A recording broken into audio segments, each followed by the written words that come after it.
বসুন। আমি এখানে বসতে আসিনি। আপনি আমার লোকদের গ্রেপ্তার করেছেন, তারা কোনো অপরাধী নয়।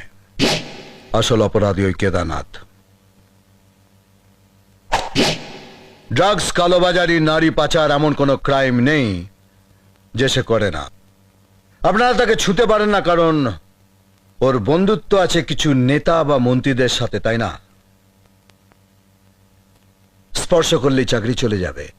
আমার ছেলেরা কেদারনাথের অন্যায়ের প্রতিবাদ করছে। এই নিন যাবেন, ছেড়ে দিন। একটা কথা বলবো ম্যাডাম, রাবণকে সাহায্য করে রামকে মারতে চাইছেন। আমার নাম গুরু, সবাই আমায় গুরু বলে ডাকে। ওই কেদারনাথের আর কোনো অপরাধ আমি সহ্য করব না। আমার এক কথা 100 কথার সমান।